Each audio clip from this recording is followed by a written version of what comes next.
तो भगवत भाव हम स्वाध्याय कर रहे हैं गोबरसाल जीवकान ग्रंथ राज का। योग मार्गणा में पांचों प्रकार के शरीर जो है उनके बंध, उदय और सत्व, इनकी चर्चा चल रही है। समय प्रबंध का बंटवारा कैसे होता है कल हमने देखा। कल का उदाहरण जो था वो अंक संदृष्टि के लिए था, इसलिए 6300 परमाणु आदि की चर्चा हम लोगों ने की। अब यहाँ पर मुख्यता से देखना है, आचार्य भगवान ने जो गाथा में बताया था उस चीज को नहीं भूलना है। उन्होंने क्या बताया था? औदारिक शरीर, वैक्रयिक शरीर और आहारक शरीर, इन तीन शरीरों की गुण हानि कितनी बताई थी उन्होंने? अंतर मुहूर्त बताई थी। ठीक है, इसको नहीं भूलना है। मतलब कल जो हमने 8 समय का जो गुणहानि आयाम दिया था, वो यहाँ पर अंतर मुहूर्त के जितने समय होते उतने के ऊपर वो उसका बंटवारा हो जाएगा। और कल जो हमने 6 गुणहानियां ली थी, यहां पर कितनी हो जाएगी? एक तो जिस भव में है, औदारिक शरीर का जो भव चल रहा है उसकी स्थिति कितनी है? कोई 80 साल की मान रहा है, कोई है। अगर कोई कर्म भूमिया चतुर्थकालीन है तो 1 कोटि पूर्व की भी हो सकती है। ठीक है ना, इस प्रकार से। या फिर अगर भोग भूमिया कोई है तो उसकी अपेक्षा से 3 पल्ले भी हो सकती है उत्कृष्ट।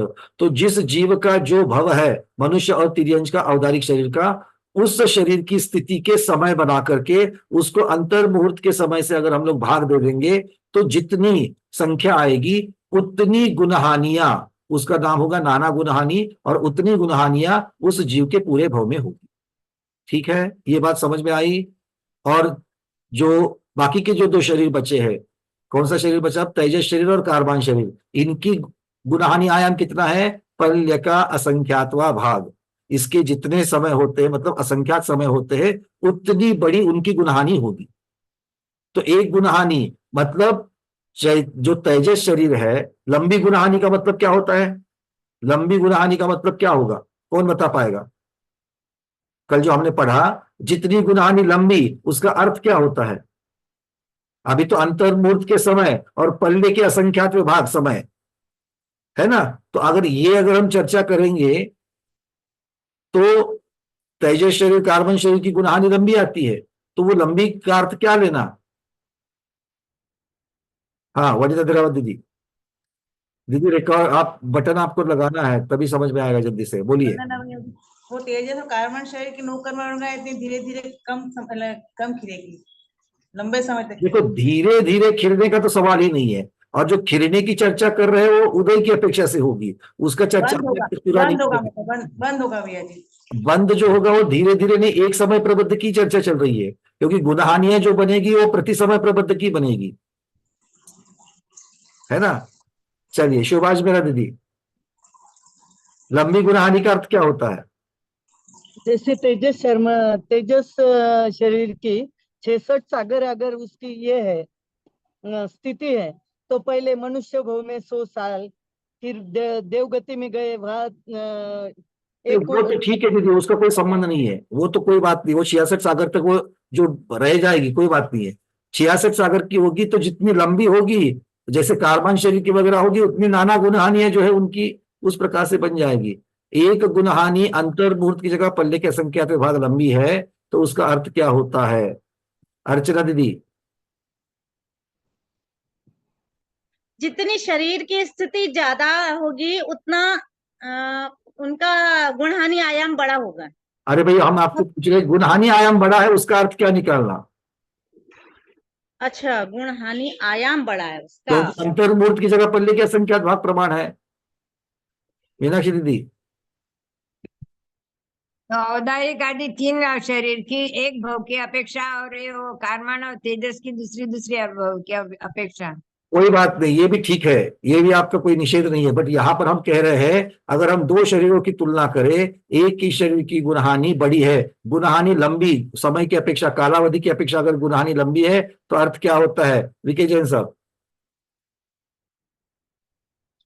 उसका स्थिति बंद ज्यादा है। उसका स्थिति बंध ज्यादा है।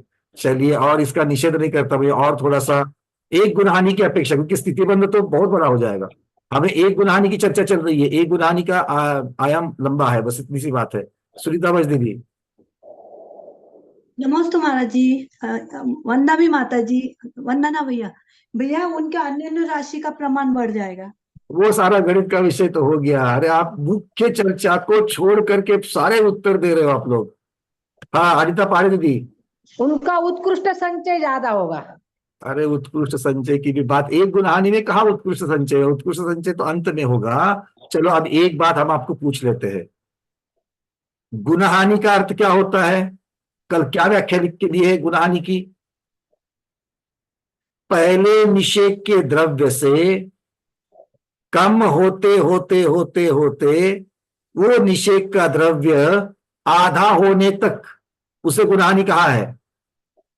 मतलब जितनी लंबी गुणहानि उतना ज्यादा समय प्रथम निषेक के द्रव्य को आधा होने के लिए लगेगा, हाँ या ना? इतनी सी बात पूछी थी, पता नहीं आपने हमें कहां से घुमा के लाया। गुणहानि बड़ी और छोटी, इसका अर्थ गुणहानि का अर्थ क्या अपेक्षा से लेना है? गुणहानि का अर्थ क्या है? पहले निषेक का जो द्रव्य है वहां से वो निषेक का द्रव्य घटते घटते घटते आधा जब तक नहीं रह जाता है तब तक वो गुणहानि चलती रहती है। जैसे आधा हो जाएगा अगली गुणहानि की शुरुआत हो जाएगी। तो जितनी लंबी स्थिति उतनी नाना गुणहानियां या फिर गुणहानियां ये ज्यादा। किंतु एक गुणहानि दो शरीरों की तुलना करे और एक की लंबी है, इसका मतलब क्या है कि उसका द्रव्य आधा होने के लिए ज्यादा समय लगता है, ये इसका अर्थ है। ठीक है, समझ में आई? चिंतन की बात है, इसलिए इस चीज को मैंने और भी यहां पर उजागर कर दिया। चलिए अब चलते थोड़ा सा उदय की तरफ। अगली व्याख्या जो है आचार्य भगवान क्या दे रहे हैं हमें देख लेते हैं। अब गाथा क्रमांक कहां तक आए थे कल? अगली गाथा 254 255, ये दो गाथाएं हैं। ये दो गाथाओं की अपेक्षा से अगला वर्णन अब शुरू करते हैं। गाथा यहां से मैं स्क्रीन पर शेयर कर रहा हूं, आप लोगों को दिख जाएगी। हमारे साथ आपको बोलना है। एकम समयपबद्धम बंधदि एकम उदेदिचरी मम्मी गुणहानि नदी वड्ढम समयपबद्धम हवेस तम नवरीय दुशरीराणम गलिदवशेषा उमेत्त ठिडी बंदो गुणहानि नदी वड्ढम संचय मुदयम चरी मम्मी। आचार्य भगवान कहते हैं एकम समय पबद्धम बंधदी। अब इस गाथाओं में बंध का वर्णन आएगा, उदय का वर्णन आएगा और सत्व का वर्णन आएगा। और ये वर्णन पांचों शरीरों की अनुकूलता की अपेक्षा से अलग अलग यहां पर बताया जा रहा है। ठीक है, जिसको नीचे चार्ट की अपेक्षा से वही चीज चार्ट में दी गई है। देखो क्या लिखा है, प्रति समय एकम समय प्रबद्धम। प्रति समय कितना बंध होता है? एक समय प्रबद्ध का बंध होता है। और उदेदी चरी मम्मी, एक ही समय प्रबद्ध का उदय होता है। तो बंध कितना होता है? एक समय प्रबद्ध का। उदय कितना होता है? एक समय प्रबद्ध का। और गुणहानिन दिवड्ढम, ये समय पद हवे सत्तम, सत्ता में कितना होता है? सत्ता का अर्थ क्या होता है? एक तो बंद हो गया, दूसरा उदय में आ गया, और फिर सत्ता में कितना बच गया? कितना द्रव्य सत्ता में बच गया? तो वो बता रहे हैं दिवड्ढम गुणहानि न दिवड्ढम, अर्थात 1.5 गुणहानि प्रमाण समय प्रबद्ध जो है वो द्रव्य का सत्व रहता है। अब इस बुद्धि को हमको सुलझाना है। आचार्य भगवान ने सुलझाकर अच्छी तरीके से बताया है, हमें अपने दिमाग में इसको लेना है। क्या कह रहे हैं?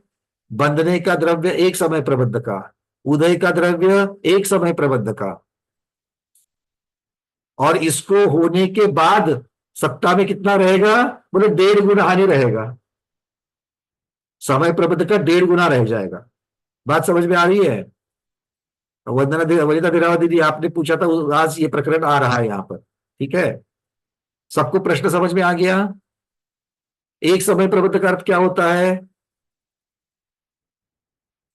जल्दी जल्दी बताना, एक हफ्ता पीछे लेके नहीं जाना है। आप लोग देख रहे हैं बड़े बड़े गुरु भी यहाँ पर स्वाध्याय में बैठे हैं, उनके समय की हमें बर्बादी नहीं करनी अपने प्रमाद की वजह से। चलिए, हाँ कनक वाला छापिया दीदी बोलिए जल्दी से। एक समय में जितने कर्म वर्णा जो आती है वो एक समय प्रबद्ध कहलाता है।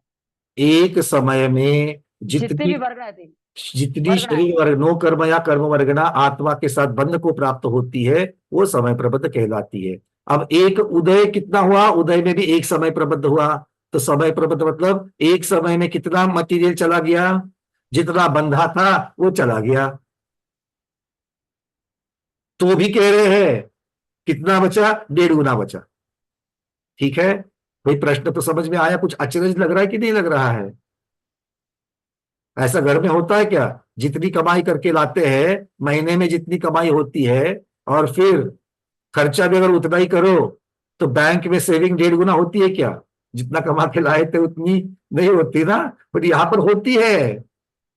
चारों शरीर के और कार्बन शरीर, पांचों शरीर को मिलकर के यही कह रहे हैं। अच्छा, आगे क्या कह रहे हैं देखो, अब कुछ विशेषता बता रहे हैं। नवरीय दुशरीराणम, मतलब क्या कह रहे हैं, 2 शरीर जो है, कौन से है 2 शरीर, औदारिक और वैक्रयिक, ये 2 शरीर है। वो क्या है, गलिदव शेषा उमेत ठिडी बंधो। इनका ये 2 जो शरीर है, औदारिक शरीर और वैक्रयिक शरीर में विशेषता क्या कह रहे हैं, ये दोनों के जो समय प्रबद्ध जो बंधते हैं वो कितनी स्थिति के लिए बंधते हैं, वो कितनी स्थिति के लिए बनते हैं। मान लो जीव का जन्म हो गया, पहला समय है जीव का, निवृत्त पर्याप्त समय का पहला समय, उस अवस्था का पहला समय, और उसकी स्थिति है 100 वर्ष। उस भाव की स्थिति कितनी है, 100 वर्ष। तो पहले समय में बंधा हुआ जो द्रव्य है वो कितने समय के लिए बंधा, 100 वर्ष के लिए। वो समय पहले समय प्रबंध का बंटवारा कितने में हुआ, पूरे 100 वर्ष के लिए समय प्रबंध का बंटवारा हो गया। पहले समय प्रबंध का, पहले समय में जितना द्रव्य आया उसका पूरा बंटवारा कितने के लिए हुआ, 100 वर्ष के समयों के लिए हो गया। उसके प्रकार से उसकी गुणहानि, आयाम, ये सारी चीजें बनती गई। अब दूसरा समय, आगे आगे तो चला जाएगा जीव, दूसरे समय में जितना बंधा वो कितने समय के लिए जाएगा, वो 100 समय माइनस 1 समय, 100 वर्ष माइनस 1 समय। क्यों? क्योंकि बंध रहा है दूसरे समय में। तो पहला जो गया था उसको क्या करेगा, अब यहां से आगे तीसरे समय में जो तीसरा समय प्रबद्ध है उसका कितनी स्थिति बंधेगी, तो 100 वर्ष माइनस 3 समय, 100 वर्ष माइनस 4 समय, ऐसा करते करते करते निवृत्त पर्याप्त समय जब पूरा हो जाएगा तो 100 वर्ष माइनस अंतर्मुहूर्त। तो पर्याप्त अवस्था का पहला समय प्रबद्ध जो है वो कितने के लिए बंधेगा, 100 वर्ष माइनस 1 अंतर्मुहूर्त। ये बात समझ में आ गई? अच्छा, इसका अर्थ क्या होता है, समय प्रबद्ध में जो वर्गणा आ रही है अब कम कम कम कम समय के लिए बंध रही है। आया ना? मतलब क्या होगा, कल की उदाहरण ले लो, 6300 समय प्रबद्ध की एक 6300 वर्गणा आ गई, और 6300 वर्गणा हमें 10 समय में फिट करनी है। स्थिति कितनी है, 10 समय है, तो कर ली। अगली बार फिर से 6300 आई, उदाहरण के लिए दूसरे समय में आई, अब वो कितने समय में आपको डिस्ट्रीब्यूट करनी है, कितने समय में, 9 समय में, क्योंकि एक समय तो चला गया पहला। अब तीसरे समय में जो आ रही है 6300, वो 8 समय में लगानी है। चौथे समय में आएगी 6300, वो 7 समय में लगानी है। तो इसका मतलब क्या हो गया, आगे आगे आगे जैसे जाओगे वैसे वैसे कम समय में ज्यादा द्रव्य फिट करना, कम समय में ज्यादा द्रव्य की बंटवारा करना, ऐसा हो जाएगा। मतलब क्या है कि प्रत्येक गुणहानि के प्रत्येक निषेक में द्रव्य का प्रमाण बढ़ता बढ़ता बढ़ता बढ़ता चला जाएगा, और अंतिम वाले में क्या हो जाएगा, अंतिम वाले में क्या हो जाएगा, अंतिम वाले में जितना पूरा समय प्रबद्ध आ गया वो एक समय के लिए बंधेगा, अगले समय में स्थिति पूर्ण हो जा रही है, जीव उस औदारिक शरीर से या वैक्रिक शरीर से निकल जाएगा, मरण हो जाएगा, तो सारा का सारा निर्जरा को प्राप्त होगा एक समय। मतलब अंतिम समय में जो बंधा हुआ द्रव्य है पूरा का पूरा समय प्रबद्ध एक समय के बाद में उसका बंटवारा हो जाए, वो बंटवारा तो उदय में आकर के निर्जरा को प्राप्त होगा। ये बात समझ में आ रही है? इन छोटी छोटी चीजों के ऊपर अब आपको ध्यान देकर के चलना है। ये किसके बारे में विशेषता कह रहे हैं, औदारिक शरीर और वैक्रयिक शरीर, इन 2 शरीरों के बारे में ही ये कह रहे हैं। अच्छा, आगे क्या कह रहे हैं, आयु की, अच्छा ऐसा इस प्रकार से हो रहा है तो भी आयु के अंत समय में 1.5 गुणहानि मात्र संचय तथा उदय होता है। तो आयु के अंत में कितना हो रहा है, अंतिम समय में 1.5 गुना, जो समय प्रबद्ध 6300 आ रहे हैं उसको 1.5 गुना करके उतना उसका संचय हो रहा है, और चूंकि इसके बाद में शरीर रहना ही नहीं है, वो पूरे के पूरे का 1.5 गुना हानि का उदय हो जाएगा। दोनों शब्द आचार्य लगा रहे हैं यहां पर। शरीर की अंतिम स्थिति में, अंतिम समय में क्या होगा? 1.5 गुना हानि संचय होगा और 1.5 गुना हानि का उदय भी होगा। ऐसा क्यों हुआ? ऐसा क्यों हुआ? क्योंकि जितना आप पहले समय में जो जमा किया था उसका भी कुछ ना कुछ तो अंतिम निषेध बाकी है।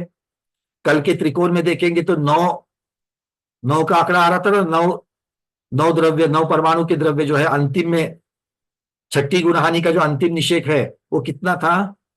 और 9 परमाणु का था। तो पहले समय का जो है, पहला समय प्रबद्ध, उसका भी कुछ तो द्रव्य होगा, दूसरे समय का कुछ तो समय का एक निषेध, या जितना भी उसका अंतिम समय में आ रहे हैं तो सबका एक एक निषेध बचेगा।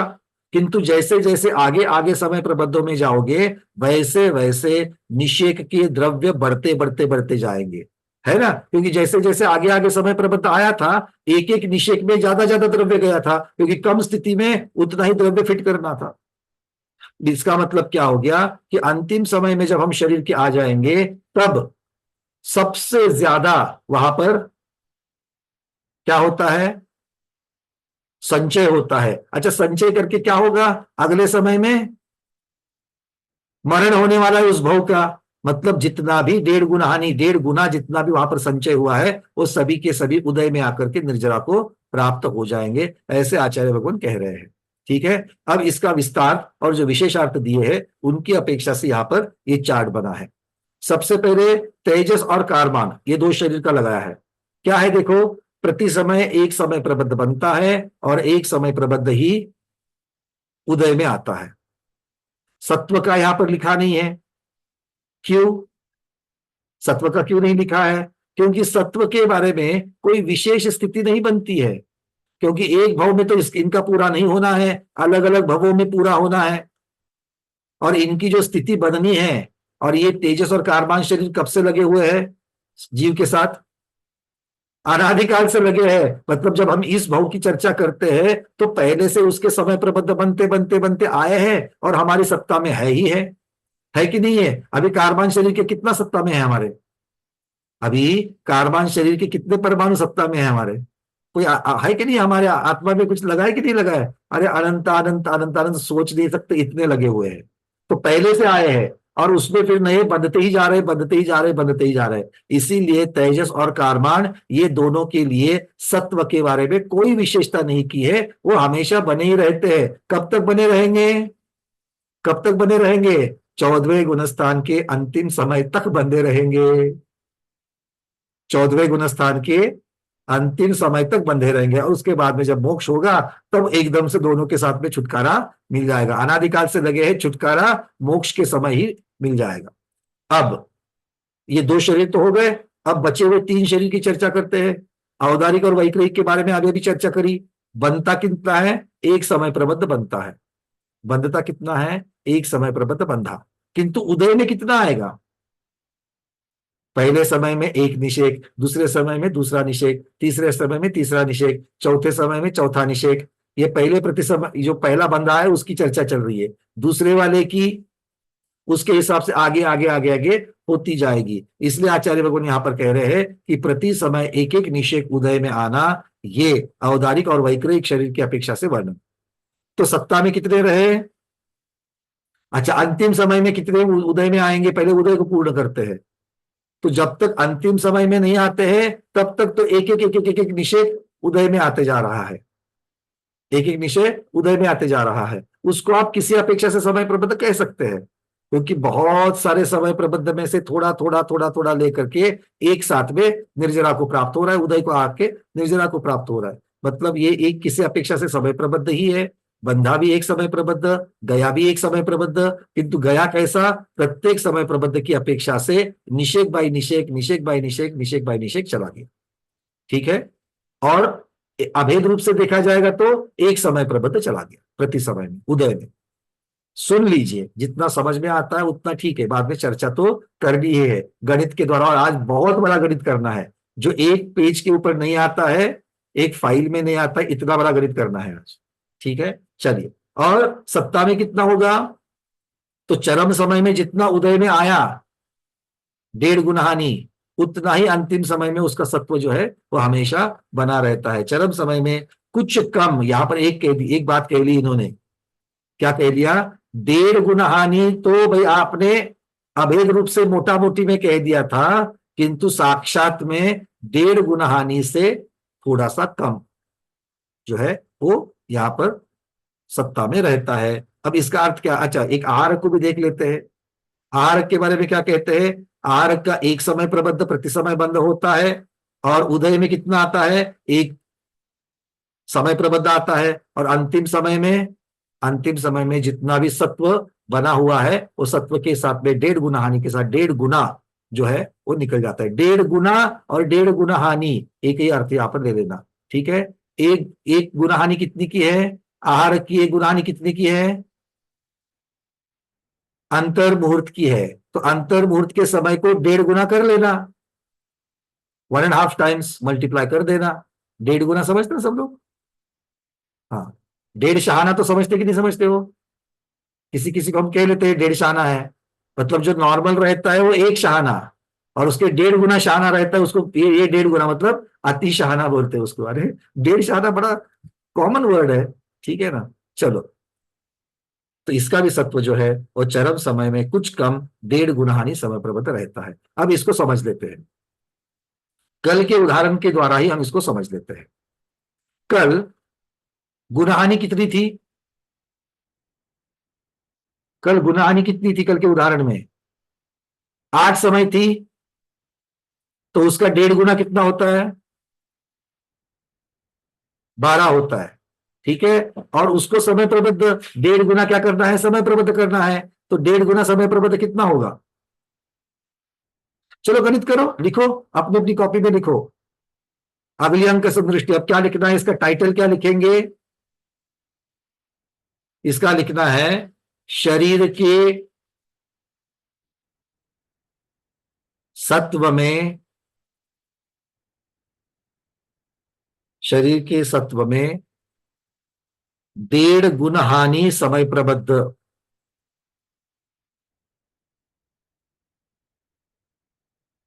शरीर के सत्व में 1.5 गुना हानि समय प्रबद्ध, ये टाइटल हो गया। अब उसको नीचे लिखो, गुना हानि 8 है, समय प्रबद्ध 6300 है। गुना हानि इक्वल टू 8, समय प्रबद्ध इक्वल टू 6300। इसलिए 1.5 गुना हानि समय प्रबद्ध,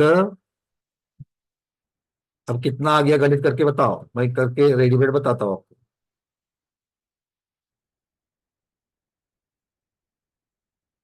8 गुना 1.5 गुना 6300, तो 75,600 आ जाएगा।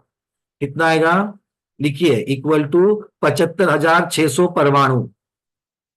तो इन्होंने क्या, इसका अर्थ क्या हो गया, आचार्य भगवान कह रहे हैं प्रति समय 6300 परमाणु बंधे, निषेक बाय निषेक, ये उदय में आकर के आत्मा से अलग भी होते गए, किंतु अंतिम समय में शरीर के 75,600 परमाणु वहां पर संचित हो गए, ठीक है। तो 1.5 गुना हानि का अर्थ होता है 75,600 परमाणु, कल के उदाहरण की अपेक्षा से। ये बात समझी विके जैन जी, ये बात क्लियर हो गई कल के उदाहरण से। 1.5 गुना समय प्रबद्ध मतलब 75,600 परमाणु। और अब हम सिद्ध करने जा रहे हैं, हम मतलब आचार्य भगवत सिद्ध करेंगे कि ये कुछ कम शब्द क्यों लगाया। ठीक है, चलिए इसके लिए कुछ चीजों को हमें समझना जरूरी है। पहले तो सीधा सीधा समझ लेते हैं 1.5 गुना हानि, पहले 1.5 गुना हानि को समझते हैं, फिर कुछ कम 1.5 गुना हानि को समझते हैं। तो इसके लिए मैं आपको अगले चार्ट की तरफ लेके जा रहा हूं।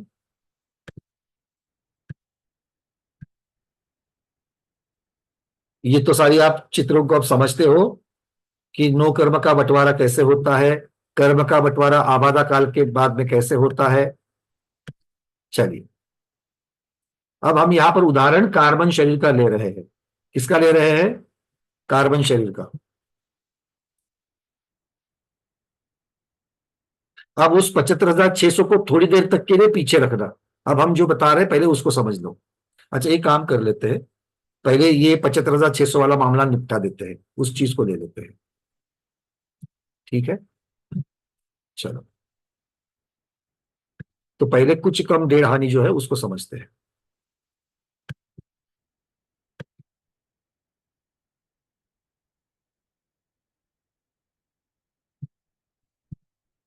स्क्रीन के ऊपर कुछ दिख रहा है क्या आपको? चीटियां तो दिख रही है। मोबाइल पर देखने वाले तो भूल जाओ, क्योंकि हमें मालूम है कि हमने ये चित्र कैसे बनाया है। ठीक है, ये त्रिकोण रचना है, ये भी त्रिकोण रचना है, और कोई नई चीज नहीं है। जो आपने कल बनाई वही है। कल आपने क्या बनाया था? 6300 परमाणु को 48 समयों में, 8 समयों की एक गुणहानि, ऐसे 6 समयों में आप 6 गुणहानि में आपने उसको डिस्ट्रीब्यूट किया था, बंटवारा किया था। हाँ या ना? तो सबसे लेफ्ट साइड की जो लाइन है वो वही है, 48 भाग है उसके। सबसे पहले में क्या है? 512 द्रव्य जा रहा है, सबसे नीचे 512 लिखा है, देखिए। उसको दिख नहीं रहा है तो भी समझ लेना। अच्छा, एक काम कर लेते हैं, हमने जो एक्सेल शीट बनाई थी, एक्सेल शीट के द्वारा आपको समझाते हैं। एक मिनट, ताकि समझ में आए। इस चित्र पर वापस आते हैं, पहले दूसरे एक्सेल शीट के द्वारा आपको समझाते हैं।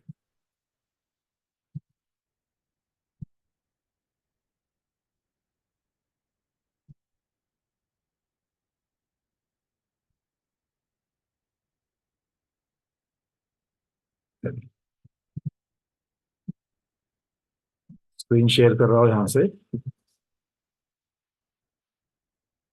अब मोटे मोटे अक्षरों में दिखेगा, थोड़ा सा दिख रहा है। सबसे लेफ्ट साइड में देखना है, सबसे पहले कितना द्रव्य है, ये पहला समय प्रबंध है। पूरी वर्टिकल पहली लाइन जो होगी, पहला कॉलम जो होगा, वो पहला समय प्रबंध है, उसी की तरफ देखना है। उसमें पहले समय में कितना द्रव्य जा रहा है, अपने अपने कल के नोटबुक निकाल करके चेक कर सकते हो। 512 जा रहा है, 512 के बाद 32 कम, 480, फिर 448, 416, ऐसा करते करते 288 तक आ गए, पहली गुनहानी हो गई। अब 288 के बाद में 256, और यहां से अब 16 16 16 कम होते जा रहे हैं। देखिए, मैं ऊपर ऊपर जा रहा हूं अभी। ये जैसे जैसे ऊपर ऊपर ऊपर जाएंगे, आपको दिखेगा कि वो 16 से कम हो रहा था।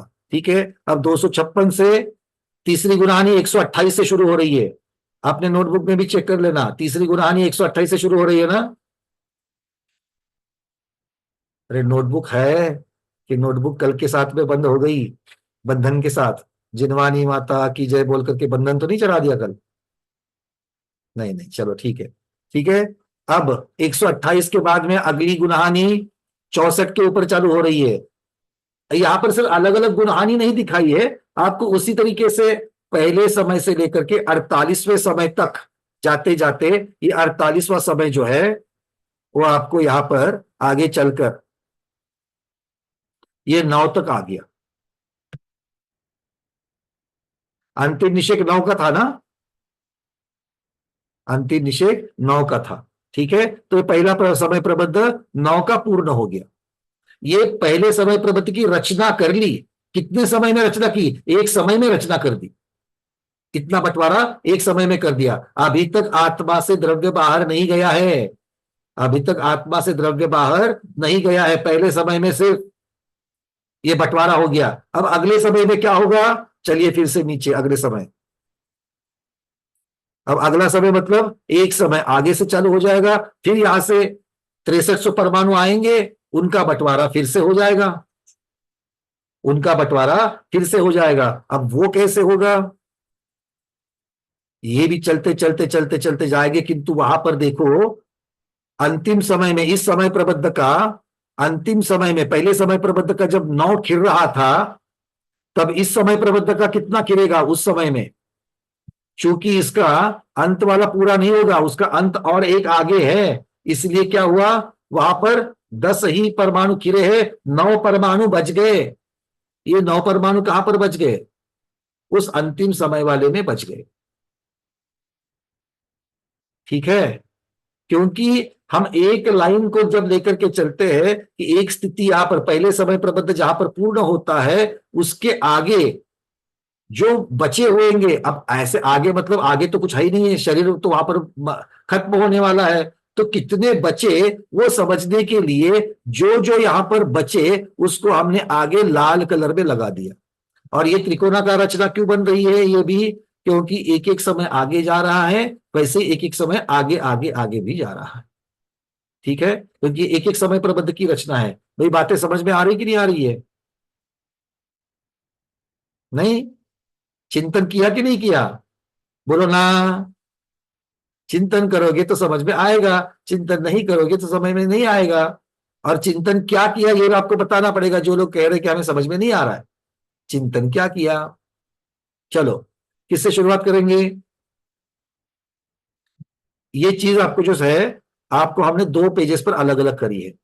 ये जो दिख रहा है कि एक एक समय प्रबंध जो है, एक एक समय प्रबंध को मैंने 48 समय में लगा दिया। 48 समय है कि नहीं है? स्थिति कितनी दी है? 48 समय दी है। तो प्रत्येक समय का बंटवारा कितने समय पे हो जाएगा? प्रत्येक समय प्रबंध का बंटवारा कितने समयों में हो जाएगा? 48 समयों में हो जाएगा। ठीक है, चलो सुनीता होकर समझ में आ रही बातें? अनम्यूट किया है। हाँ समझ रहे सर। मतलब जो अंतिम समय, जो पहले समय प्रबंध का जो अंतिम समय है, वहां तक बाकी के समय प्रबंध का कितना कितना मटेरियल जमा होगा, और उसके आगे का, क्योंकि वो सारा का सारा जो है वो सप्ताह में चला जाएगा, वो सारा का सारा जो है वो सप्ताह में चला जाएगा।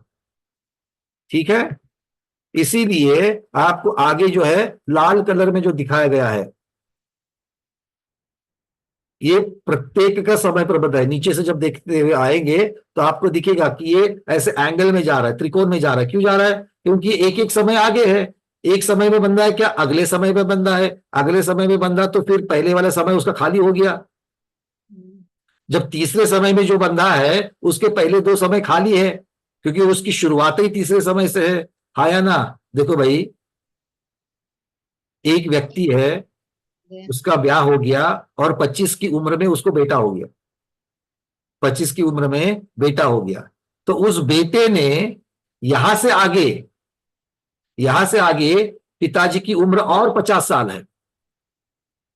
25 की उम्र में उनको बेटा हो गया और पिताजी बन गए, और वो जो पिता बने हैं उनको और 50 साल आगे उनकी उम्र है, आयु है। तो 75 साल में से जो 50 साल है वही वो और बेटे साथ में निकालेंगे। हाँ या ना? पिताजी के पहले 25 साल उस बच्चे ने देखे हैं क्या? नहीं। अरे बोलो, आप सबके घर में बच्चे हैं। हाँ, नहीं देखे हैं। इतना कठिन भी प्रश्न नहीं पूछता मैं। ठीक है, तो ऐसा ही यहां पर दूसरा समय प्रबंध जहां से शुरू होता है, चूंकि वो दूसरे समय में शुरू हुआ है, उसका पहला समय खाली होगा। जो 10वें समय में जो समय प्रबंध शुरू होगा, उसके पहले 9 समय खाली होंगे, क्योंकि उसकी शुरुआत वहां से हो रही है। वो आगे के सब बच्चे बच्चे बच्चे हैं। अच्छा, जब 50 की उम्र में, 75 की उम्र में जब पिताजी का देहांत हो जाएगा, तो बेटा कितने उम्र का होगा?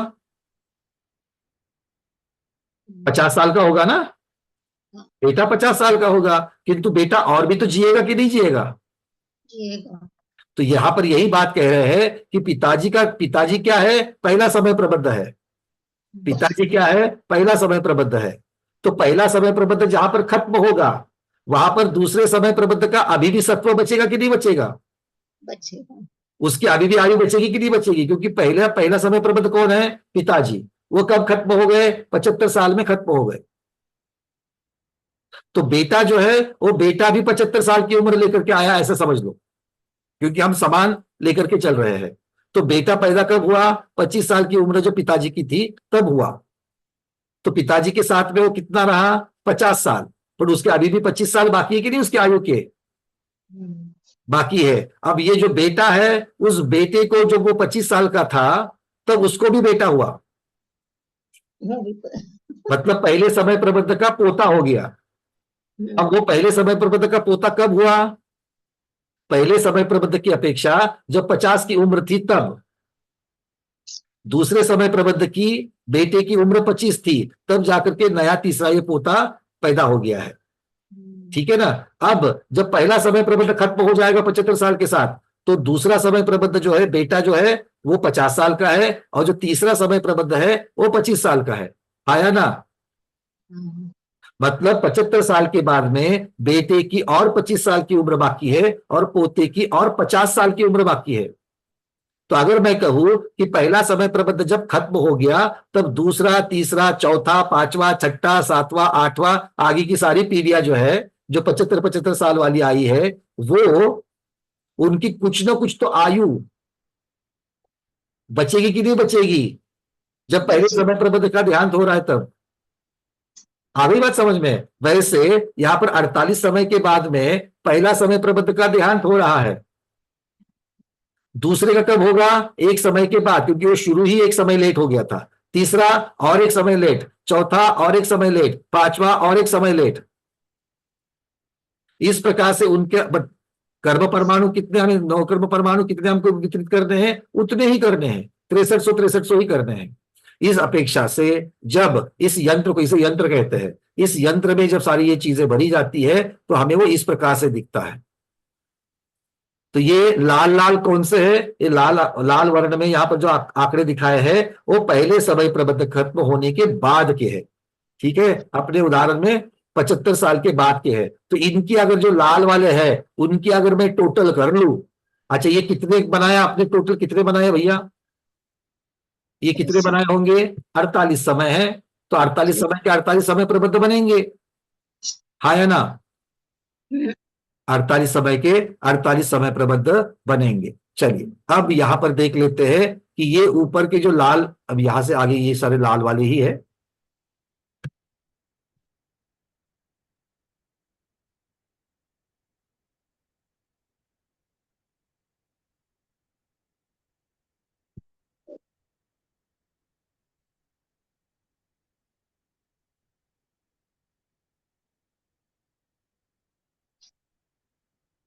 हाँ, अब आखिरी समय प्रबंध को देख लेते हैं।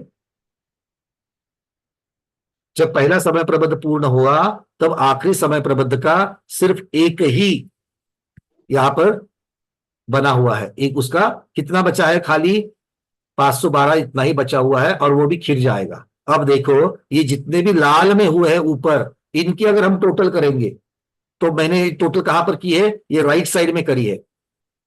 ये येलो येलो कलर में जो आपको दिख रहा है, देखो ये 9 का टोटल कितना है? 9, 9 और 10 का 19, 9, 10, 11, 30। तो ये ऊपर ऊपर में जितने भी हर एक समय की अपेक्षा से, ये इनमें अंतर कितना है? एक एक समय का है। तो इनकी टोटल हमने राइट साइड में करी है।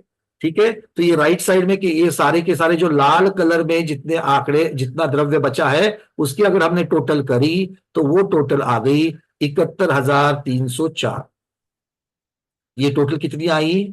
71,304। आचार्य भगवान ने क्या कहा था कि जो अंत में पहले समय प्रबंध का अंत है, पहले समय प्रबंध का अंत मतलब क्या है? उस शरीर की स्थिति का अंत है। तो उस शरीर की स्थिति का जो अंत होता है, उस शरीर की स्थिति के अंतिम समय में उदय कितने का होगा? जितना बचा है सारा का सारा। ये तो दिखाने के लिए हमने आगे लेके गए, किंतु यहां से आगे तो शरीर जाने वाला ही नहीं है। तो जितना बचा है उतने सभी का उदय आ जाएगा। तो ये उदय कितना है? 71,304। और आपका 1.5 गुना समय प्रबंध कितना आया था? 75,600 कुछ तो आया था। तो उससे ये थोड़ा कम है। तो कुछ कम 1.5 गुना हानि, ये यहां पर कह रहे हैं। कुछ कम 1.5 गुना हानि समय प्रबंध का सत्व बचता है, या फिर उतना द्रव्य जो है वो बच करके अंतिम समय में उदय में आकर के आत्मा से अलग हो जाता है। ठीक है? अब आपके प्रश्न इसके ऊपर, फिर हम आगे बढ़ेंगे। और इसी चीज को, वो जो 2 हमने आपको चित्र दिखाए थे, उसमें पहला समय प्रबंध और बचा हुआ सत्व, इस प्रकार से आपको 2 ड्राइंग्स बना करके दिखाए थे। अब उसको यहां से फिर से आपके लिए शेयर करते हैं स्क्रीन को, तो समझने में इजी हो जाएगा। ये है पहला, देखिए ये बंधते बंधते बंधते कैसे गए हैं। अब तो हमने सारी कहानी आपको कथा तो बता दी कि ये 512 से लेकर के 9 तक 48 समय है, और अगर हम 48 समय स्थिति को समझेंगे, 48 समय स्थिति समझेंगे, क्योंकि ये अंतिम जो ऊपर की जो लाइन दिख रही है, उसके बाद में ये शरीर बचने वाला ही नहीं है, ये शरीर बचने वाला ही नहीं है। तो ये अगले अगले अगले समय प्रबंध में जितना जितना मटीरियल आएगा, जितना जितना मटेरियल आएगा, क्योंकि वो समय प्रबंध का बंटवारा कैसे होगा, जैसे पहले किए वैसे ही होगा, तो अंत में उसका मटेरियल बचते बचते बचते बचते बचते जाएगा। और जो अंत में मटेरियल बचेगा वो कितना बचेगा, कुछ कम 1.5 गुणहानि समय प्रबंध बचेगा। ठीक है, ये गणित के द्वारा आपको यहां पर सिद्ध किया गया है। हाँ सरैया जी, पूछिए आपका प्रश्न। आपको बताया कि ये अंतिम समय में 71,000 अंतिम अंतिम समय में उदय में आएगी। हाँ जी, तो ये तो उदय में तो पहले आ चुके हैं ना, ये तो शरीर उदय से कैसे आ चुके हैं? पहले एक मिनट एक मिनट, आपके प्रश्न को मेरा प्रति प्रश्न है। पहले उदय में कहा आ गए? पहले उदय में समय पर समय बाय समय जो उदय में आए थे, वो तो उनकी चर्चा वहां पर करी है। नीचे जब आपने लिखा कि भाई 512, यहाँ पर 512 निकल गए, यहाँ पर 188, वो 188 निकल गए, तो प्रति समय में कितने जा रहे हैं उनकी तो चर्चा करी है। इसके अलावा भी तो उसके पास मटेरियल है ना, तो इतने सारे एक साथ में उदय में आएंगे 71,000? क्यों नहीं आएंगे? वही तो आचार्य भगवान गाथा के द्वारा बता रहे हैं। अब बचा हुआ, क्योंकि इसके आगे शरीर है ही नहीं है, और प्रत्येक प्रति समय का जो है वो बचा ही बचा है, बचा ही बचा है। अगर हम कहेंगे अपने उदाहरण में जो हमने कहा था, जिस समय पिताजी जो 75 साल वाले हैं, वो अपनी देहांत उनका जब हो रहा है, तो ऐसा मान लो कि वहां पर बाकियों का अकाल मरण हो रहा है, समझने के लिए। तो अकाल मरण जो हो रहा है, वो बाकी बची हुई जो आयु है उनकी, वो सारी आयु का सारा परमाणु उसी समय निकल जाएंगे ना उनके। अभी तो थे, बेटे के और 25 साल के थे, पोते के 50 साल के थे, और आगे आगे जाएंगे तो और सबके बढ़ते बढ़ते जाएंगे। उसका क्या होगा, क्योंकि इसके आगे शरीर रहना ही नहीं है। औदारिक वैक्रय की बात कर रहे हैं, इसके आगे उदय में आके सब सरैया साहब, हमारी आयु मान लो 80 साल की है, 80 साल के बाद में ये शरीर बचने वाला है क्या? नहीं है ना। तो क्या होगा, आत्मा इससे चली जाएगी। तो आत्मा ये मतलब क्या है कि आत्मा और वो पुद्गल नो कर्म जो है उसका शरीर संबंध खत्म हो गया, तो वो निर्जरा को प्राप्त हो गए, उदय में आकर के खत्म हो गए। उदय में आके खत्म हो जाएंगे, मतलब निश्चय खिर जाएंगे सब। बिल्कुल खिर जाएंगे, मतलब ऐसा कोई निकल करके फवारा नहीं निकलना है वहां से, आत्मा से अलग हो जाएंगे, बस इतनी सी बात है। वो शब्द हम जो आगम में आए ना कि निर्जरा को प्राप्त होंगे, खिर जाएंगे, इसका मतलब ऐसा नहीं कि वो वहां से कोई फवारा निकलने वाला है, वो तो नीचे मतलब आत्मा से जुदा हो जाएंगे, बस इतनी सी बात। लेकिन ये जो है मतलब अंतिम समय में उदय में आएंगे, एक साथ में उदय में आएंगे अंतिम समय में। बिल्कुल, क्यों? क्योंकि इसके आगे शरीर की स्थिति ही नहीं है। इसके आगे शरीर की स्थिति ही नहीं है, शरीर बचने वाला ही नहीं, आत्मा उसके बाद में संबंध बनाने वाला ही नहीं है, उसके बाद निकल जाने वाला है दूसरे जन्म। हाँ जी, हाँ जी, बोलिए। दूसरा जन्म मिलेगा ना, दूसरा शरीर मिलेगा। तो दूसरा तो अब यहां से जब निकल जाएंगे तो दूसरा शरीर मिलेगा। अगर मनुष्य का तिर्यंश में जाएंगे तो वैक्रय, अगर देवनारकी में जाएंगे तो वैक्रयिक शरीर मिलेगा। मतलब यहाँ का जो संबंध होता है वो आगे भी चलता है ना। औदारिक का कैसे चलेगा? अभी जो आपका शरीर है, अभी जो इस भव का आपका जो शरीर है, वो अगले भव के साथ में होगा क्या? नहीं होगा, नहीं होगा ना, वो दूसरा शरीर होगा। क्योंकि वहां जब आप पहुंचोगे, वो देव की उपपात शैया पर आप जब पहुंचोगे, तो पहले समय में नया शरीर बनाओगे, उसके लिए नई वर्गना लोगे। बराबर, ये तो यही छूट जाएगा। तो सिर्फ कारमान और तेजस वर्गना चलेगी। हाँ, कारमान और तेजस आगे जाएगी, किंतु उनका भी तो कभी ना कभी तो समय आना ही है, तो उसकी भी चर्चा करेंगे हम लोग। ओके जी, धन्यवाद। ये औदारिक और वैक्रिक की अपेक्षा से समझना। चलिए निर्मला दीदी पूछिए। वंदना भैया भैया जी इसमें फिर चय क्या हमेशा 8 ही रहेगा गुणानी आयाम का? चय अपन ने जो उदाहरण आपने दिए थे उसमें चय भी कम होता जा रहा था। जो उदाहरण में था वो उदाहरण की अपेक्षा से ही लेना है। पहली गुनाहानी का 32, दूसरी गुनाहानी का चय आधा, तीसरी का उससे आधा, चौथी का उससे आधा, इस प्रकार से वही यहाँ पर रखा हुआ है। बिल्कुल। अब इसमें चय कैसे रहेगा? इसमें भी वही है।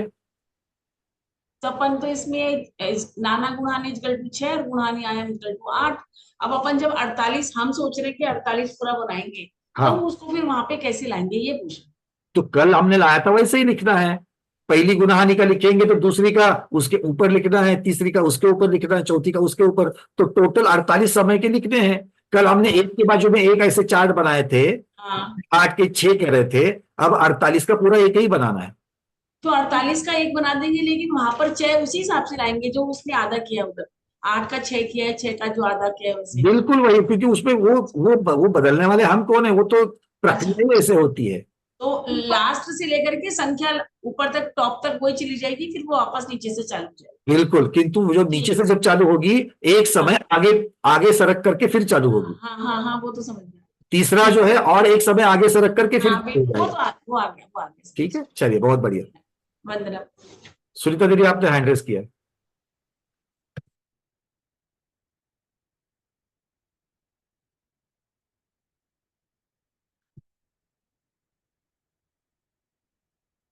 चलिए दीदी, शायद नेट गड़बड़ हो रही है। हाँ बोलिए बोलिए। आवाज आ रही है क्या मेरी? आ रही बोलिए। हाँ, मेरा ये प्रश्न था कि ये जो त्रिकोण रचना हम बना रहे हैं, तो ये गुणहानी तो 6 की पूरा हमने 9 तक ले लिया। हाँ। तो एक्चुअल कर्म में जब अंतर मुहूर्त का हम गुणहानी मान रहे हैं, तो वो गुणहानी अंतर मुहूर्त के फिर उसके ये कैसे निकालेंगे, 1.5 गुणहानी वगैरह? दीदी अगर उसका गणित करने अंतर्भूत में कितने समय होंगे, एक गुणहानी की चर्चा करो। असंख्यात होगी, आवली में ही असंख्यात है, तो आवली में तो अंतर्भूत तो पक्का असंख्यात है। हाँ, है ना? तो असंख्यात जो लिखा, जिसको कहते हैं असंख्यात है, वो लिखेंगे कैसे? नहीं, वो लिख ही नहीं सकेंगे। और वो भी इसी प्रकार से समझना, वो भी इसीलिए उसको अंक संदृष्टि का अर्थ क्या है, वो मॉडल स्केल डाउन किया है, वो जूम डाउन करके आपको ये बताया जा रहा है।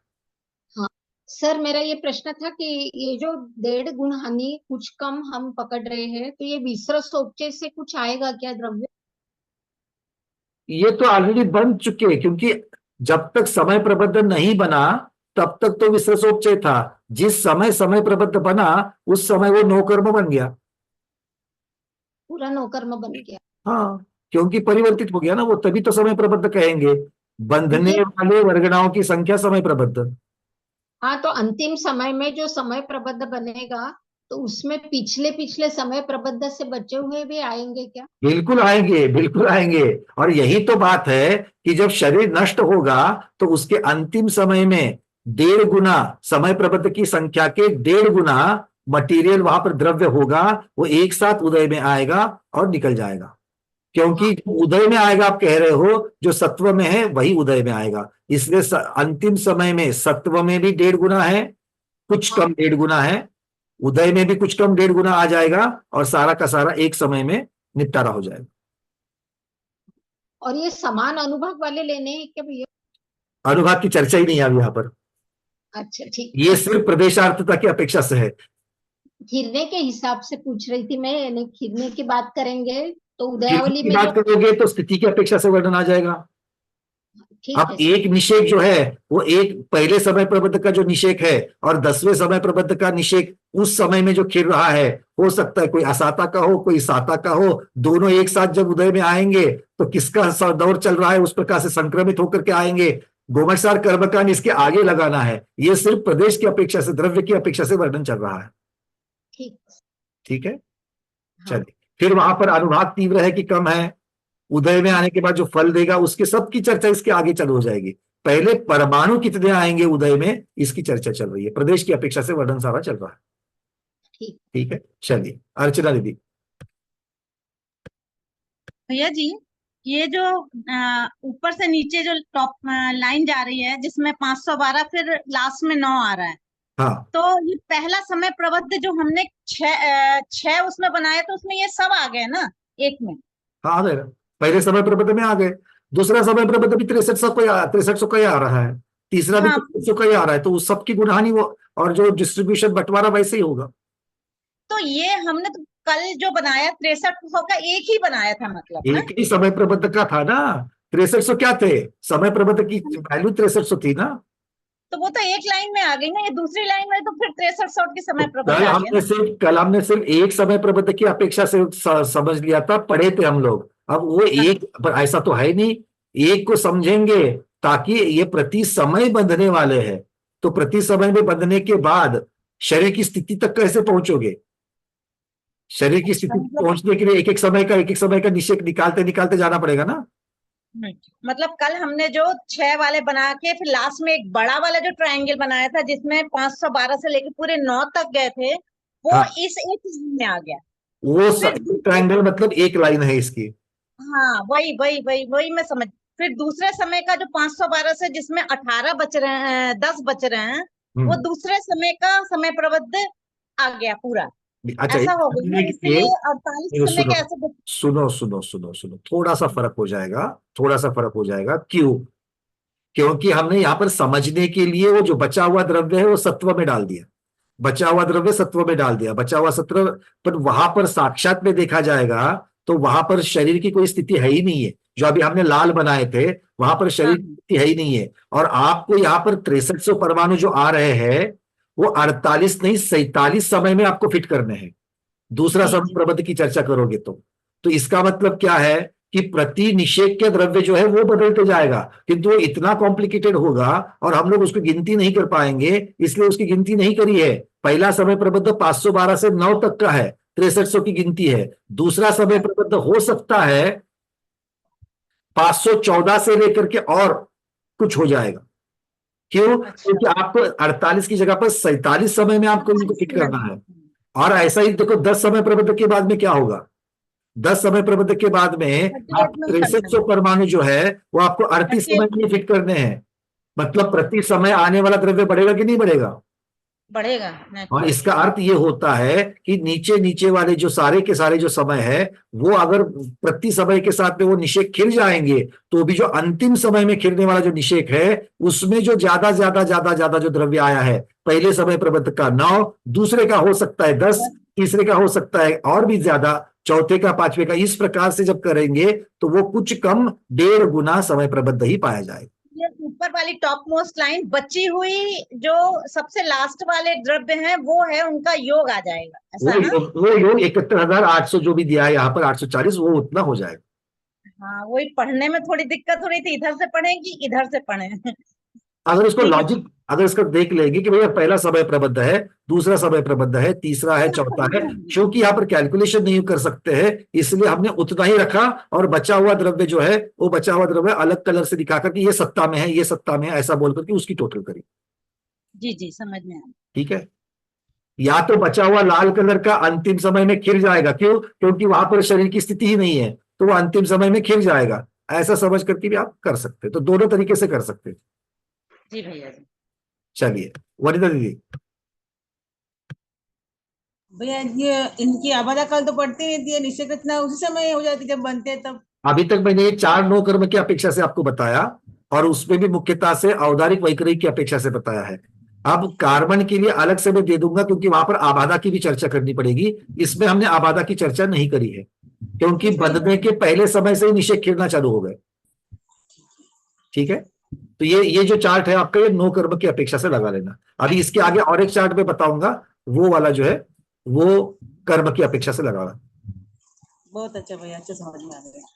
चलिए, और कोई? आज हम बड़े सस्ते में निपट रहे हैं। कल समझने के लिए जितना समय लग रहा था आज आपकी समझ में बहुत फास्ट आ रहा है, और वो इसीलिए क्योंकि कल वाली जो मेहनत करी है वो। अच्छा गंगवाल जी, आपके समझ में आया क्या? अनम्यूट कर रहा हूं सर। आगे सब समझ में आ गया। आगे क्लियर हो गया? नहीं, चलिए बहुत बढ़िया। रेखा दीदी। भैया जी वंदना। वंदना।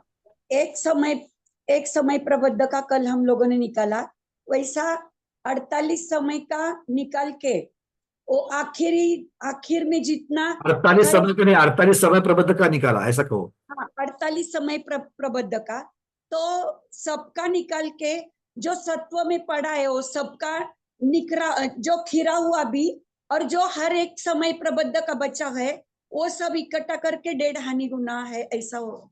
अंतिम समय में एक बात समझ लेना, अब देखो हाँ। नीचे अब ये सारे समय प्रबंध की रचना हो गई, ऐसा समझ लो। समय प्रबंध हाँ। की एक साइड में बंद भी हो रहा है और आप रचना करने के लिए, उदय में आने के लिए रुकने वाला थोड़ी है, वो तो अपनी स्थिति से आएगा ही आएगा, एक एक निश्चित तो आएगा। मतलब क्या हुआ, जब आप दूसरा समय प्रबंध जब बन गया तो उसका हाँ।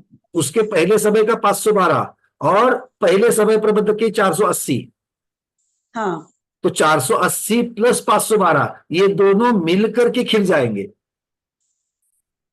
हाँ। और तभी साक्षात में, अभी तो यहां पर हमने 6300 परमाणु लिए इसलिए छोटी सी अमाउंट आ रही है, 480 और 512 दोनों को मिलकर के साक्षात में अनंत अनंत वर्गना है, और वो एक समय में अनंत वर्गना निकल जा रही है, इसलिए उसको समय प्रबंध गया करके कह रहे हैं। उपचार से समय प्रबंध कहा है उसको। आचार्य भगवान स्वयं आगे टीका में, अभी आएगा वो विषय, आगे स्वयं टीका में कहते हैं कि इसको उपचार से समय प्रबंध उदय में आता है, ऐसा कहा है। ठीक है, अब तीसरे समय में क्या हुआ देखो, तीसरे समय में पहले समय प्रबंध के 2 समय वाले तो खिर गए, दूसरे समय प्रबंध का पहला वाला खिर गया है। अब तीसरे समय प्रबंध का क्या होगा, तीसरे समय प्रबंध का पहला, दूसरे समय प्रबंध का दूसरा, और मतलब पहले का तीसरा, दूसरे का दूसरा और तीसरे का पहला, ये जो समय के जो निषेक है वो एक साथ आत्मा से अलग हो जाएंगे, उनका समय प्रबंध बन जाएगा। ये बंध की अपेक्षा समय प्रबंध है, और अभी जो मैं आपको बता रहा हूं जो हॉरिजॉन्टली जाएंगे ये उदय की अपेक्षा समय प्रबंध बनेंगे।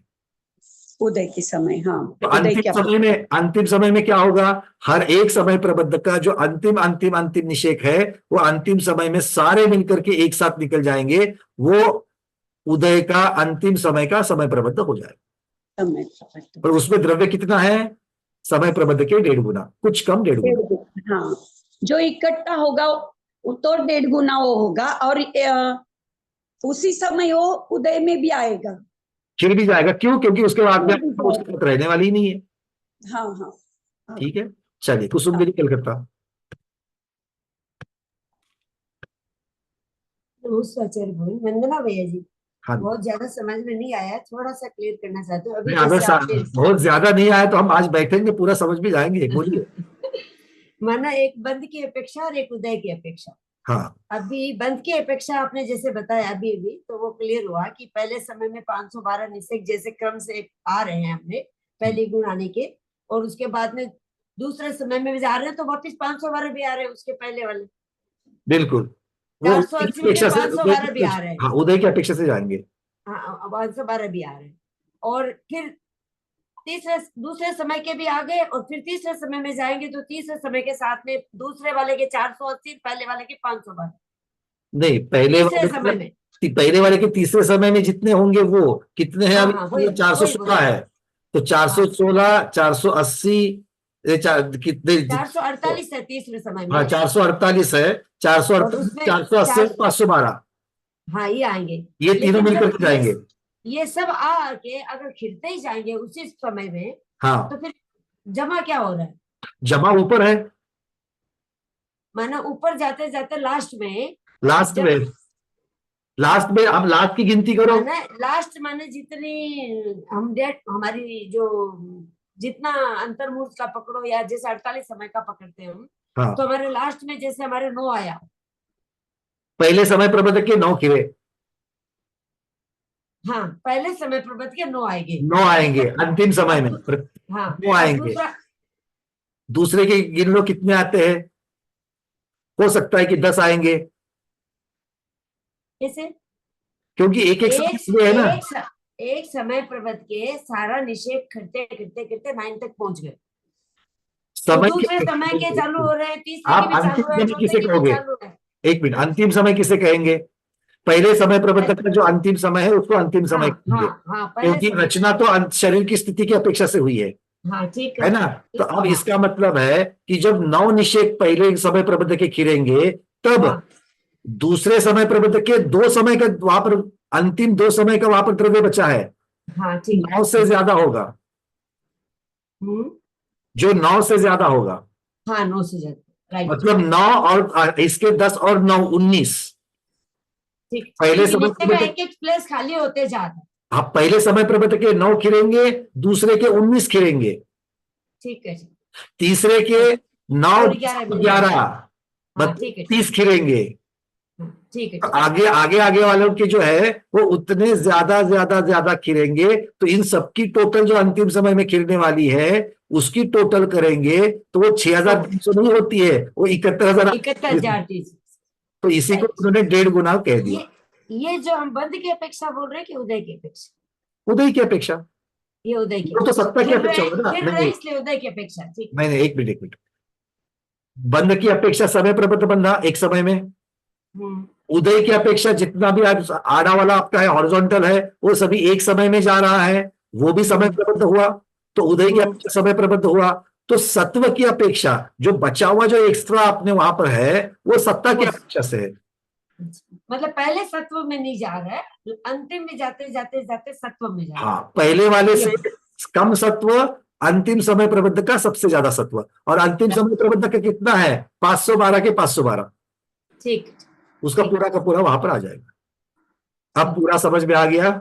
आगे एकदम बहुत बढ़िया। Thank you. हमें नींद लगेगी आज रात को अच्छी तरीके से। अब कौन है? हाँ, गोमट सर कर्म करने वाले हमारे, कहा है कल्पना दीदी? बात समझ में आ रही क्या? हाँ आ रही है, हाँ, लेकिन मेरे पास जो ये जो कर्मकांड का विषय है, किंतु बताओ, लेकिन और किंतु बताओ। कर्मकांड का विषय है ना, तो इसमें त्रिलोक रचना थोड़ी अलग ही है। देखो, वहां पर कर्मकांड ने कारवान शरीर की अपेक्षा से आबादा के साथ में की है, उसकी चर्चा हम कल करने वाले हैं। हाँ वो और एक ये गणित समझने के लिए प्रति समय उतना ही द्रव्य समय प्रबंध में लिया है, क्योंकि आप अंक संदृष्टि को ज्यादा कॉम्प्लिकेटेड नहीं कर सकते हो, क्लिष्ट नहीं कर सकते हो। साक्षात में ऐसा नहीं होता है। साक्षात में मेरा योग अगर मंद हो गया, कषाय की अपेक्षा से स्थिति अनुभाग पड़ेंगे, पर अगर मेरा योग बंद हो गया तो प्रदेश के परमाणु कम आएंगे। योग अगर उत्कृष्ट हो गया तो प्रदेश के परमाणु और ज्यादा आएंगे। मतलब सभी प्रबंध में आने वाले परमाणुओं की, कार्बन परमाणुओं की जो संख्या है वो बदलती रहेगी। कम से कम अनंत तो होंगे ही होंगे, अनंत अनंत होंगे, किंतु उस अनंत अनंत में भी कम ज्यादा होंगे। और जितने अनंत अनंत आएंगे उन सबकी स्थिति जो पड़ेगी कषाय की अपेक्षा से, प्रति समय स्थिति अलग अलग पड़ने वाली है, प्रति समय स्थिति अलग अलग पड़ने वाली है। और इसीलिए हर एक समय प्रबंध का मटेरियल कितना कितना द्रव्य उदय में आते प्रति समय में उदय में आएगा, वो हो सकता है कि इस समय प्रबंध का है, इसके पहले वाला है, इतना ही नहीं, हमने पहले भाव में बांधे हुए समय प्रबंध का भी इस उदय में आ सकता है। इसलिए जो हम कहते हैं कि पहले भाव के भी हमारे कर्म उदय में आते हैं, वो कैसे उदय में आते हैं? क्योंकि तब बंधा हुआ जो समय प्रबंध है उसकी स्थिति अब आ रही है, तो उस स्थिति का जो निषेक है वो निषेक अभी के समय प्रबंध के साथ मिल करके उदय में आकर के अपना फल दे रहा है। जी हाँ। अभी जो हमने बांधा था 1 वर्ष पहले, मान लो 1 वर्ष पहले ऐसा बांधा था कि अगर चेयर से गिर जाते तो सर में चोट लग जाती, इतना बांधा था। पर पिछले भाव में जो बांधा था वो इतना जबरदस्त पुण्य बांधा था, उसका भी निषेक उसी समय में उदय में आ गया। और उस पुण्य की वजह से क्या हो गया? बाह्य निमित्त तो बाह्य निमित्त मिला, किंतु सर में चोट लगने की जगह पर हाथ में से फ्रैक्चर पर ही काम निबट गया। ये है कर्म सिद्धांत। क्योंकि पहले के समय प्रबंध के जो परमाणु है वो भी अभी के समय प्रबंध में जो खिलते आ रहे हैं, अलग अलग समय प्रबंध जो है उनके एक साथ खिल रहे हैं। यहां पर भी देखिए 48 में अगर आप देखेंगे तो अंतिम समय में 48वें समय प्रबंध का पहले समय में बंधा हुआ निषेक जा रहा है, किंतु पहले समय प्रबंध का अंतिम निषेक जा रहा है उसके साथ में। तो अलग अलग समय प्रबंध के परमाणु एक साथ मिलकर के उदय में आते हैं, उनमें अलग अलग प्रकृतियां है, उनमें अलग अलग स्थिति है, अलग अलग अनुभाग वाले हैं, परस्पर विरोधी स्वभाव वाले भी है। उनको एक साथ मिलकर के उसका मिला जुला असर जो है वो हमको मिलता है। और उसके बाद में फिर उसको हम कैसा भोग रहे हैं, फल समता भाव से भोग रहे हैं कि हाय हाय करके भोग रहे हैं, इसके ऊपर और नया बनने वाला समय प्रबंध वहां से आगे उसके ऊपर भी उसका इफेक्ट आ जाए। ठीक है, ये तो समझने के लिए सिंपल सिंपल एग्जांपल्स लेकर के आचार्य भगवत समझा रहे हैं। साक्षात में जो कर्म नो कर्म में ज्यादा फर्क नहीं होता है, किंतु कार्बन परमाणु जो है, कार्बन शरीर का जो आगे का जो चार्ट बनेगा वो बहुत ही क्लिष्ट बनेगा, क्योंकि वहां पर हम लोग विचार करेंगे उत्कृष्ट संचय की अपेक्षा सिर्फ 70 कोड़ा कोड़ी सागर वाले कर्म की अपेक्षा से, किंतु सारे कर्म 70 कोड़ा कोड़ी सागर के थोड़ी होंगे, वो तो कम ज्यादा वाले भी होंगे।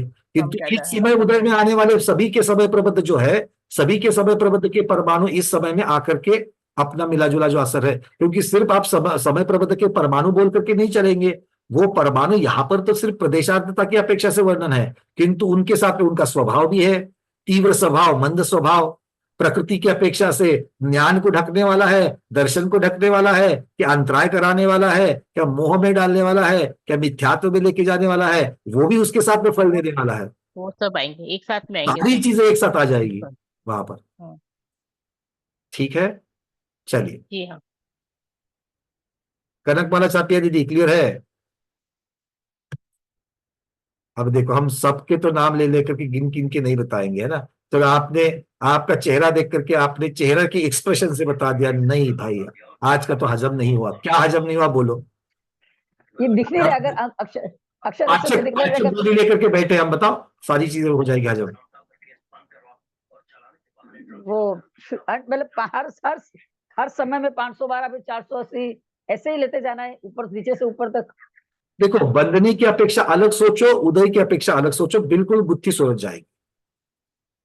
एक अभी होता कैसे है, इस समय में नया गुच्छा आया, 63 का गुच्छा आया, उसकी रचना हो गई। अरे रचना होते होते उसके, और चूंकि हमने इस उदाहरण में सबकी शुरुआत 512 से ली है, समय प्रबंध के पटवारी की पहले समय में सब जगह पर 512 लिया है। इसका मतलब क्या है, जब ये रचना हो रही है उसी समय में इसके पहले के 512 हट गए, किंतु वो अकेले 512 नहीं हट गए, उस 512 के साथ में उसके पहले के 480, उसके पहले के 418 या जो भी होंगे, वो सारे के सारे मिलकर के हट रहे हैं एक साथ। ठीक है, और इसका लक्ष्य ये था कि ये सारे नीचे वाले खिलते खिलते खिलते खिलते जाएंगे, तो आप हॉरिजॉन्टली जितनी टोटल होगी उतने प्रति समय परमाणु खिलते जाएंगे। तो आप जब शरीर की अंतिम स्थिति में आओगे तो वो जितने परमाणु खिलेंगे, वो कितने खिलेंगे, तो एक समय प्रबंध के 1.5 गुना कुछ कम खिलेंगे। ये यहाँ पर इतना ही इस गणित से यहाँ पर आचार्य भगवान को बताना है। ठीक है, इसके आगे वाली चर्चा और आगे, ये तो मुख्यतः से औदारिक और वैकृतिक की अपेक्षा से बता रहे हैं। चलिए, स्नेहा केड़कर दीदी। ये कर्मों का 7 कर्मों का एक साथ ऐसे ही त्रिकोण रचना होती रहती है क्या? बिल्कुल दीदी, देखो 7 कर्मों की अलग अलग नहीं होगी, कार्बन शरीर की अपेक्षा से होगी, किंतु एक समय प्रबंध में आयु कर्म को छोड़ करके 7 कर्मों के परमाणु होंगे, पर वो वर्णन प्रकृति की अपेक्षा से चलेगा। 6300 परमाणु आएंगे उदाहरण के लिए, पर 6300 में से किसी दूसरे कर्म के ज्यादा, फिर दूसरे कर्म के कम, उससे तीसरे कर्म के, मतलब प्रकृति की अपेक्षा से असाता के इतने, साता के इतने, ज्ञानावरणी के इतने, दर्शनावली के इतने, ऐसे 7 कर्मों के परमाणु आएंगे, किंतु वो उनके स्वभाव से वर्णन हो गया। यहाँ पर सिर्फ संख्या की अपेक्षा से वर्णन चल रहा है, प्रदेशार्थता की अपेक्षा से वर्णन चल रहा है। तो एक साथ ही बनेंगे ऐसी रचना, एक साथ बंधेंगे, बिल्कुल कार्बन का एक साथ बंधेंगे, उदय में भी एक साथ आएंगे, अलग अलग कर्म की अलग अलग त्रिकोण नहीं होगा, क्योंकि एक समय प्रबंध का बंटवारा है, और एक समय प्रबंध में 8 कर्म, अगर आयु कर्म भी बन रहा है तो 8 कर्मों का बंटवारा उसमें हो जाएगा, नहीं तो 7 कर्म का बंटवारा हो जाएगा। ठीक है, अरे हाँ या ना? हाँ, हम तक आपके हाँ या ना नहीं पहुंचे तो दूसरे के पास नहीं जा सकते हम। चलिए विजय लक्ष्मी दीदी बोलो। आप लोग प्रश्न के लिए जितनी आवाज लगा रहे हो, अंत के हाँ या ना के लिए भी उतनी आवाज लगाओ। ये सब अभी बताए, सो ये अभी जो अपने चार्ट देखा है वो आयु कर्म के लिए है क्या? क्योंकि लास्ट सब एक साथ खिलते हैं, मतलब खत्म, आयु खत्म की खत्म सब। हाँ, ये आयु को भी लगा सकते हो, हाँ, ये आयु को भी लगा सकते हो, पर आयु के साथ स्थिति उतनी ही लेने का ना, उस भव की जितनी आयु है उतनी स्थिति लेने की है। हाँ। तो लास्ट को पूरा एक साथ करता है तो वो खत्म, उसका चैप्टर खत्म आयु का। चूंकि वैक्रयिक शरीर और औदारिक शरीर के लिए आयु कर्म का जो उस भव का जो आयु कर्म है, आयु कर्म के इतनी ही उच्च शरीर की स्थिति है। इसलिए या तो आप शरीर के लिए कहिए या तो फिर आप आयु के लिए कहिए। आयु में और एक क्या समानता है, आयु की जो आबादा है वो पिछले भव में ही उसकी आबादा पूर्ण हो जाती है। हाँ। जब बंधती है, बद्धमान जब होती है तभी उसकी आबादा पूर्ण होती है। मतलब इस भव की आयु के पहले समय से वो सारे के सारे उसके परमाणु खिलना चालू करते हैं, जैसे नो कर्म के खिलते हैं। मतलब नो कर्म में और आयु कर्म के त्रिकोण रचना में समानता पाई जाएगी। और बाकी के जो हम कर्म, बाकी के 7 कर्म है उसका ऐसा नहीं आएगा ट्रायंगल, क्योंकि लास्ट को सब एंड नहीं होएगा ना, वो तो चलती चलेगा कर्म। बिल्कुल, इसीलिए तो कार्बन शरीर और तेजस शरीर का ग्राफ अलग है, उसका त्रिकोण अलग बनता है। क्योंकि उसका लास्ट को खीर ही नहीं सकते, क्योंकि अगले भव लेकर सिद्ध भगवान होते तो ही सब लास्ट पे एंड होएगा। बिल्कुल, क्योंकि इसीलिए अगर आप चार्ट देखोगे, चार्ट में सत्ता के दोनों भी टेबल कॉलम वहां पर खाली है, उसमें कुछ नहीं लिखा है। समझ में, क्योंकि ऐसी परिस्थिति आप कौन से पॉइंट को, क्योंकि जो एंडलेस है, एक अपेक्षा से एंडलेस है, तो आप किसकी अपेक्षा से उत्तर लिखोगे वहां पर? नहीं समझ में ऐसे। चलिए, बहुत बढ़िया। पवन जी बोलिए।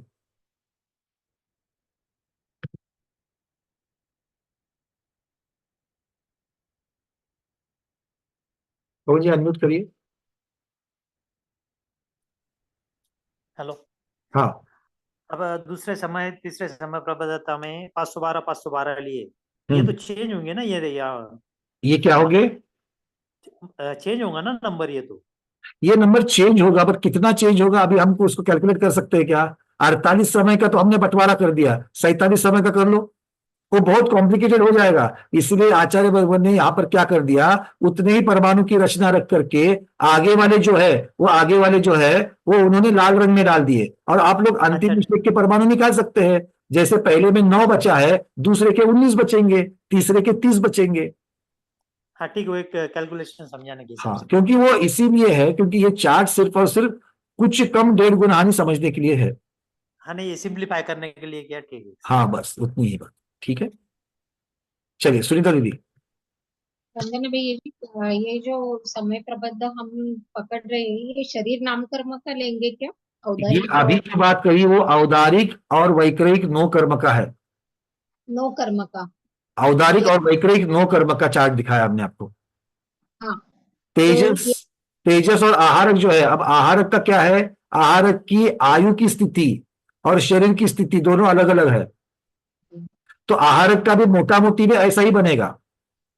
आप इसको औदारिक, वैक्रयिक और आहारक का बता सकते हो। तो और तेजस और कार्बन का अलग से बनेगा।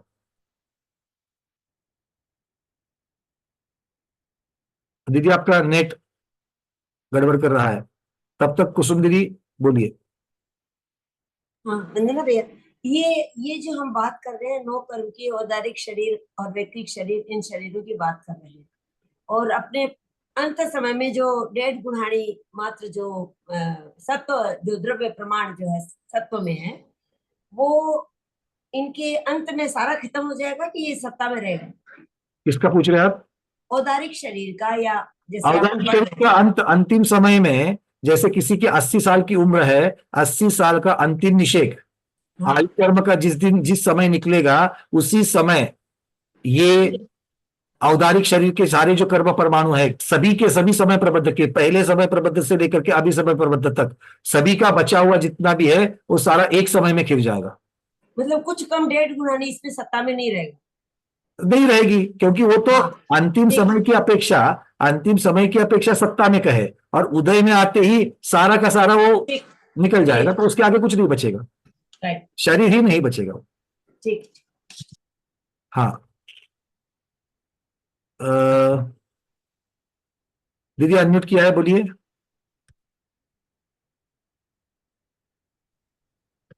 ये 1.5 गुण हानि और ये नाना गुण हानि में मेरे को हमेशा कंफ्यूज रहता है, उसको वापस कौन से वाले में दीदी, कौन से वाले में कंफ्यूज है?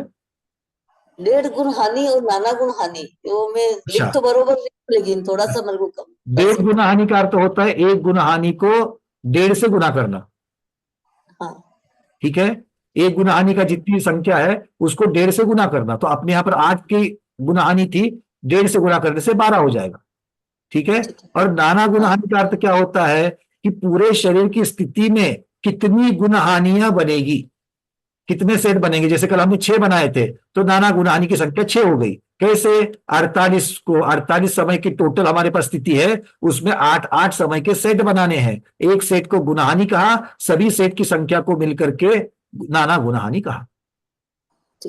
ठीक है, नाना गुनाहानि शरीर की स्थिति में कितनी गुनाहानियां बनेगी उसकी कुल मिलाकर संख्या, और 1.5 गुनाहानि मतलब 1 गुनाहानि को 1.5 से गुना करना। ठीक है, चलिए अब ये लिख के रखना दीदी, हम पूछेंगे 4 दिन के बाद। और कौन है? सभी का हो गया? तो सचमुच में आज बहुत सस्ते में निपट गए। बहुत अच्छी बात है, बहुत आनंद की खुशी की बात है कि आप लोगों ने अच्छे अच्छे प्रश्न भी पूछे और उसका समाधान भी आपको मिल गया है। तो आज के स्वाध्याय में इतना ही। आज के स्वाध्याय को गुरुओं के श्री चरणों में बारंबार नमोस्तु वंदामि इच्छाकार करते हुए यहीं पर समापन करते हैं। जैनम जयतु शासनम, जैनम जयतु शासनम, जैनम जयतु शासनम।